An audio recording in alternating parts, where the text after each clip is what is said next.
কলকাতা থেকে ফেরার পরে আর বাড়িতে মন টিকছে না, বিশেষ করে একা একা কতক্ষণ ভালো লাগে। দীপা আর রিয়া দুজনে অফিস চলে গেছে, আমি আর বসে বসে কী করবো, তাহলে একটু ঘুরে আসি। তো যখন বসিরহাটে গেছিলাম, এক ভাই আমায় জিজ্ঞেস করেছিল তোমার বাড়ির পাশে কাঠগড়ি তো ফেমাস কেন। তো চলো তাহলে একটু আশেপাশে ঘুরে আসি। কাঠগড়ির কাছে যে তিনটে হসপিটাল আছে ফেমাস, সেগুলো দেখে আসি।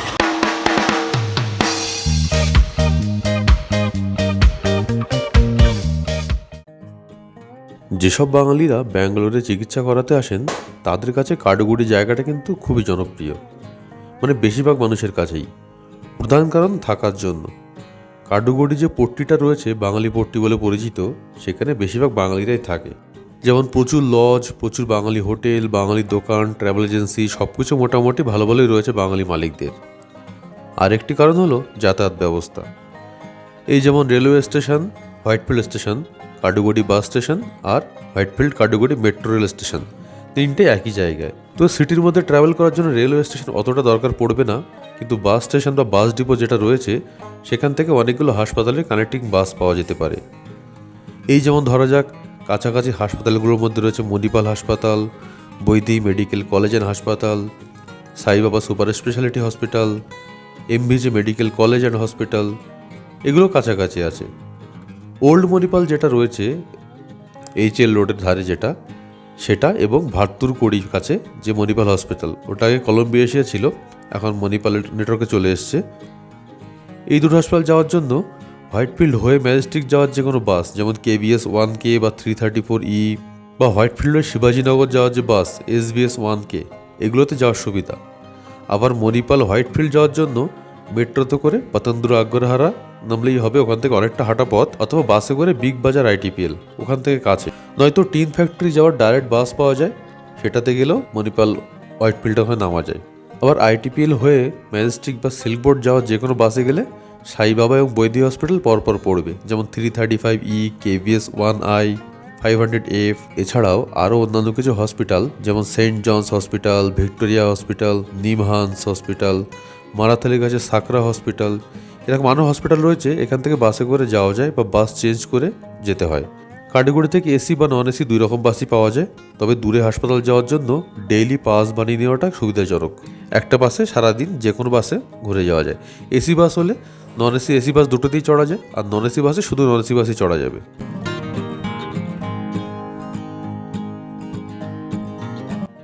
এখন এলাম সত্য সাইবাবা হসপিটালের সামনে। এটা হসপিটাল, আবার মানে সুপার স্পেশালিটি হসপিটাল, আবার মেডিকেল ইনস্টিটিউটও বটে। প্রথমবার যখন আমি সামনে দিয়ে যাচ্ছিলাম, তখন এটা হাসপাতাল আমার মাথাতেই আসেনি। আমি ভেবেছিলাম হয়তো বিধানসভাটা হবে, বিধানসৌধ যেটা আছে এখানকার একই আদল, তবে এটা যে হাসপাতাল হতে পারে সেটা আমার মাথায় আসেনি সত্যি বলতে। আমি 2017 দিকের কথা বলছি, যখন প্রথম দিকে এসেছিলাম ব্যাঙ্গালোরে, তখন দীপা বললো যে এটা হাসপাতাল, বেশ নাম করা। ইভেন কয়েক বছর আগেও যখন অফিস যেতাম এই রাস্তাতে সামনে দিয়ে, তখন দেখতাম প্রচুর লাইন থাকতো সামনে, কিন্তু এখন লাইন থাকে না। জানি না এখন অত লোক আসে, যথেষ্ট জনপ্রিয় বাঙালিদের কাছে, তো সবার কাছেই। তবে বাবার কাছেই শুনেছিলাম এখন নাকি এখানে ডিরেক্ট এসে দেখানো যায় না, ওখান থেকে নাকি এদের কিছু যোগাযোগের ব্যবস্থা থাকে, সেখানে কথা বলে বেঙ্গলের ডাক্তার যদি রেফার করে তবেই নাকি এসে দেখাতে হয়। এখানে তো মেট্রো আগে ছিল না, মেট্রো হয়েছে এই কত 2 বছর হবে হয়তো। আগে মেট্রো ছিল বায়াপ্পানালি থেকে। ইভেন দূরে কোথাও যাওয়ার জন্য আমরা বাসে করে কাঠগড়ি থেকে বায়াপ্পানালি যেতাম মেট্রো ধরার জন্য, কিংবা মাঝে মাঝে হোয়াইটফিল্ড থেকে ট্রেন ধরে নিতাম একটা স্টেশন কি দুটো স্টেশন পরেই। হোয়াইটফিল্ড, হুডি, কৃষ্ণরাজাপুরম, তারপর বায়াপ্পানাহাল্লি। বায়াপ্পানাহাল্লি থেকে নেমেই মেট্রো স্টেশন, ওভারব্রিজ দিয়ে উঠে সোজা মেট্রোতে ওঠা যায়। তো সেই একটা সুবিধার জন্য ওখান দিয়ে ট্রেন ধরে যেতাম। তখন খুব অসুবিধা হতো মেট্রো ধরার জন্য যেতে গেলে।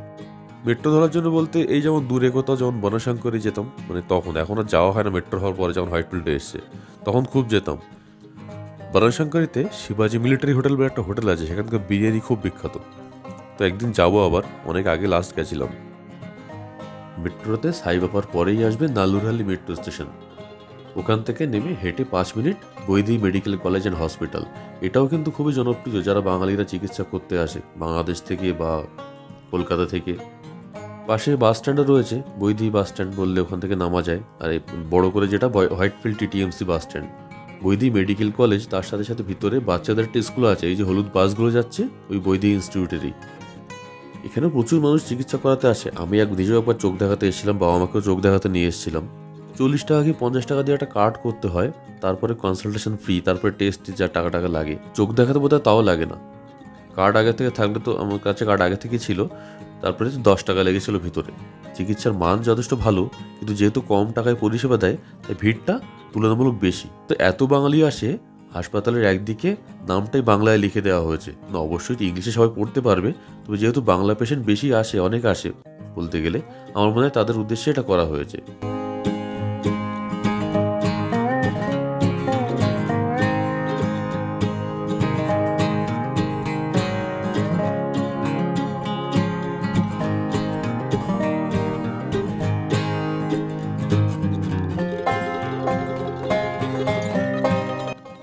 মেট্রো করে হোয়াইটফিল্ড কার্ডগুড়ির দিকে যাওয়ার পথে সাইবাবা হসপিটালের ঠিক অপোজিটে দূর থেকে দেখা যায় মণিপাল হসপিটাল, মানে মণিপাল হোয়াইটফিল্ড।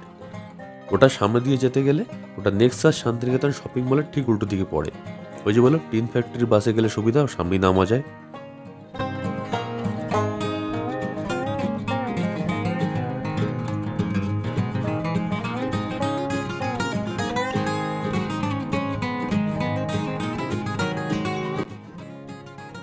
মেট্রো স্টেশনের গা ঘেঁষে রয়েছে ফ্লাইওভার, তার ওই পাশটায় রয়েছে বিএমটিসি বাস স্টেশন, মানে যেখান থেকে সব জায়গায় যাওয়া যায় আর কি সহজে।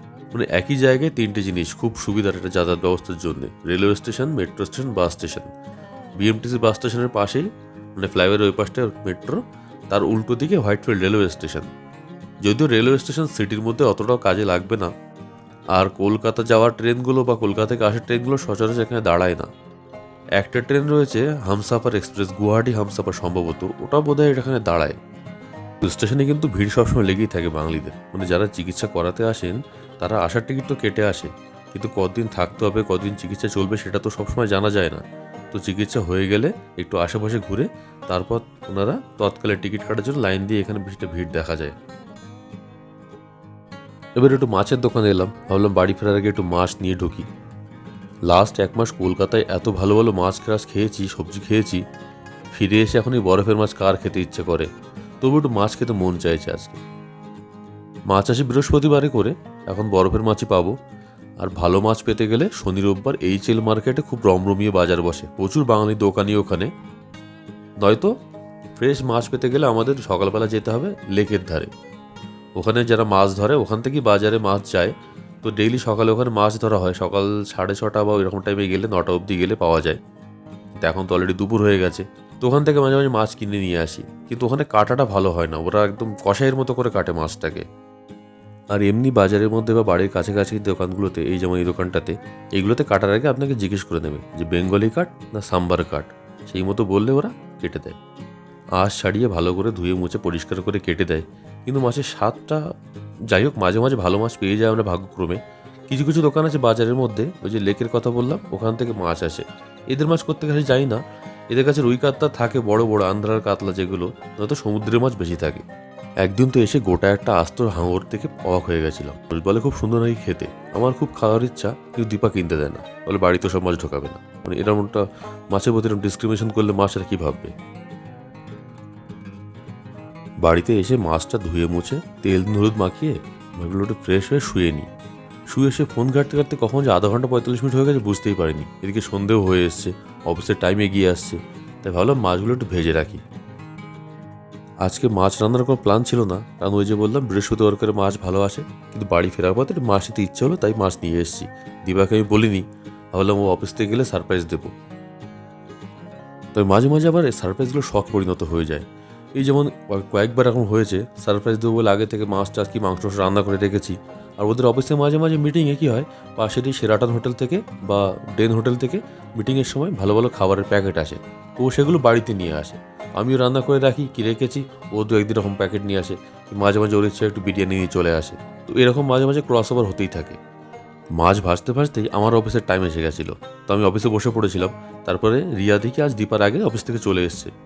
তোকে বললাম আমার মিটিং আছে, তুই তাহলে কোনো রকম একটু মাছের ঝোলটা করে দে। আলু টালু সব কাটাই ছিল, তবে আমি একটু আলু বেশি কেটে ফেলেছিলাম। তোকে বললাম পুরোটাই দিয়ে দে, আলু দিয়ে ঝোল দিয়ে বেশি করে খাওয়া যাবে। তো ভালোই করেছিল মাছের ঝোলটা। তো যাই হোক, আজকে হাতে সময় অনেকটাই কম, তাই ভ্লগটাও ছোট। ভ্লগটা ঠিক যেন শেষ হয়েও হইল না শেষ। তো মাছের ঝোল দিয়ে আজকে ভ্লগটা শেষ করছি। দেখা হবে আরেকটি ভ্লগে, হাতে সময় করে নিয়ে গল্প করতে আসবো।